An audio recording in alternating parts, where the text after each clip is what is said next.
My name is Christian Medina, and this is my Finance 451 project, Financial Analysis. Our objective for this project was to analyze two industries, and in each industry pick 5 companies and conduct a ratio analysis with information from a Bloomberg lab at Southeastern, and choose the best investment from each industry, and then compare both for the best overall. And the two industries I chose to analyze were apparel stores and major auto manufacturers. And my criteria for my analysis and like some things we learned in our class this semester. First is short-term solvency, which includes the current ratio, quick ratio, and cash ratio. Second is financial leverage, which includes total debt ratio, debt equity ratio, and equity multiplier. And then the next is asset management, which includes total asset turnover, which is very important, and also equity multiplier. Next is probability, which includes ROA, ROE. And next is market values, which includes price earning ratio. And the first industry I'm going to talk about is apparel stores. And the 5 companies I chose were American Eagle, Abercrombie and Fitch, Aeropostale, Urban Outfitters, and The Gap. And the first criteria I used was ROE. And this is basically a chart of ROE over the last 5 years for my 5 companies. And basically ROE is how much profit a company generates with the money shareholders have invested. And as you can see, Aeropostale is doing really bad. They have a negative ROE, which investors definitely don't like, because the whole point of management is to maximize shareholders' wealth. And the Gap has a slight incline above, has the highest ROE, and then Abercrombie Fitch, Aeropostale, and Urban Outfitters are all kind of lumped up in the middle right there. And basically with this screenshot I took from the Bloomberg lab, I just wanted to show you how you can calculate ROE. So basically you just take the tax burden times the interest burden times the EBIT margin times the asset turnover, and then times the leverage ratio. And I also chose Aeropostale, a screenshot for them to show you why they had a negative ROE. And that can be explained by their EBIT margin, which is as a negative 8.86 for 2014, and then a negative 11.59 for 2015, which explains why their ROE was negative. And honestly, the management could fix that because management, they can control the EBIT margin. And the next criteria I used was asset turnover. It's basically how much sales you get per dollar for every dollar of asset you have. And as you can see, Aeropostale, they have a very high asset turnover, which is normally really good, but their ROE is so low, I already eliminated them from this industry. And then, as you see, the Gap has the second highest asset turnover, and they had the highest ROE. And then Urban Outfitters they have a really low asset turnover. And then there's American Eagle right there, and then Abercrombie and Fitch.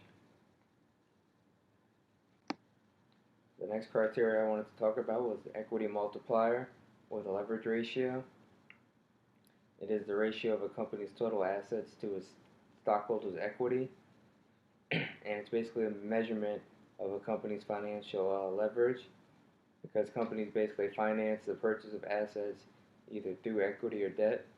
So a high equity multiplier indicates that a large portion of asset financing is being done through debt. And as you can see here, the Gap has a pretty high, second highest equity multiplier, and that kind of makes sense, because their ROEs, they had the highest ROE, so they took some risk, and that's why they had the highest ROE, because leverage, it magnifies gains, it magnifies losses, and that might also show why Aeropostale has such a high leverage ratio, and it magnified their losses in their ROE. And then Abercrombie and Fitch, Aeropostale, Urban Outfitters, they're all bunched up close together in the middle, just like their ROE was. And so basically, after those criteria, I came down to the Gap and Urban Outfitters, and I did my ROE decomposition, which is basically, I showed earlier, the tax burden times interest burden, EBIT margin, asset turnover, leverage ratio is what makes up ROE. And the EBIT margin, the asset turnover, those are two things that management or people in the company can control, because they can't control the what taxes are and what the interest rate is. And as you can see, the Gap, they have a higher EBIT margin, which is earnings before interest and taxes. They also have a higher asset turnover, and their leverage ratio is a little bit more higher. But as you remember, the ROE was higher also.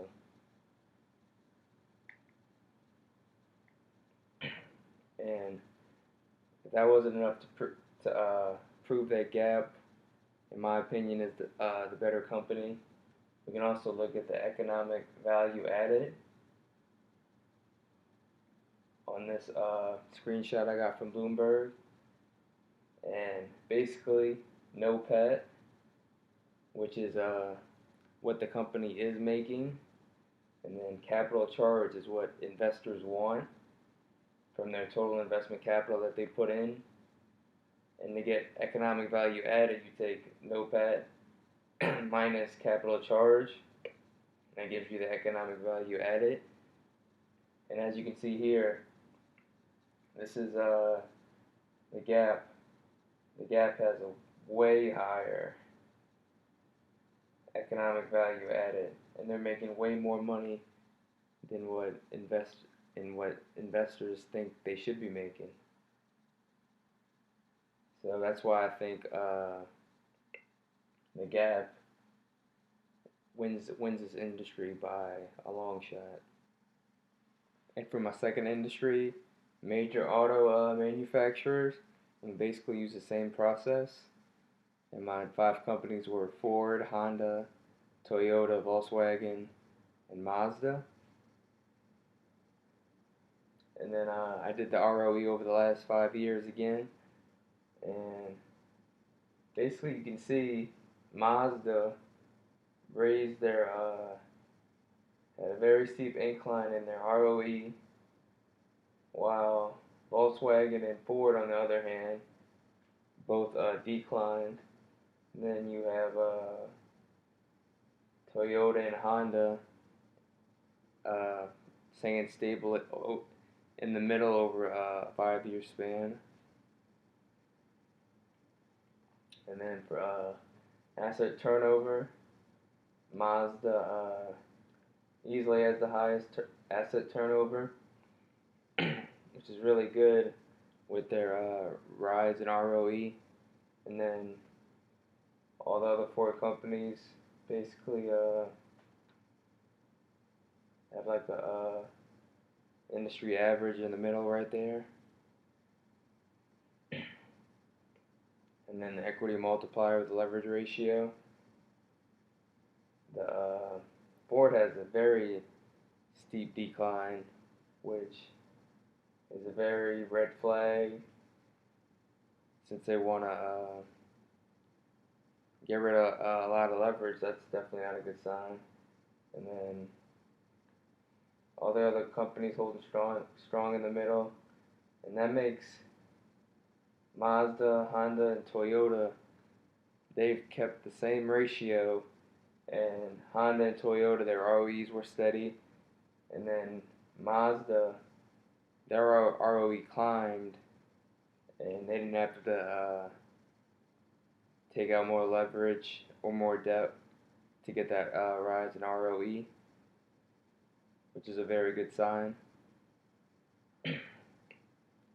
And after that process, I did my ROE decomposition again for this industry, and I chose Mazda, of course, and Toyota. I felt was a little bit better than Honda, but not by much.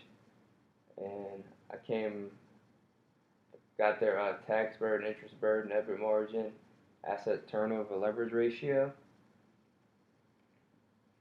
Mazda wins by a little bit on the EBIT margin, asset turnover.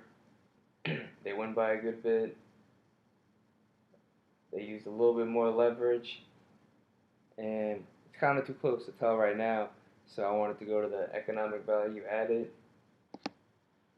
And as you can see, we have Mazda to the left and Toyota to the right, and the economic value added are both pretty much the same.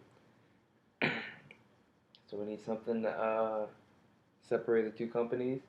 So you can go down to ROIC, which is return on invested capital, and then the EVA spread.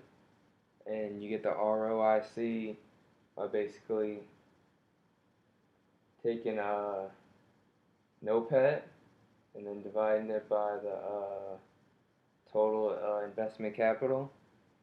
And then to get the EVA spread, you take ROIC. Once you have that, you minus WACC, which is a weighted average cost of capital.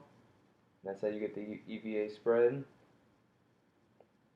And as you can see, Mazda, they have a higher ROIC, and their EVA spread is a good bit better than Toyota. So I'd have to say Mazda wins this industry. And then the final comparison of the two industry winners is the Gap versus Mazda. Basically, I'm going to just use ROE, equity multiplier, and economic value added again. Choose the winner.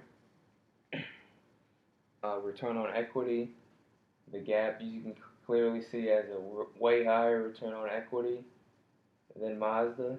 Even though Mazda inclined over the years, they're kind of stalling out with a little decline right there.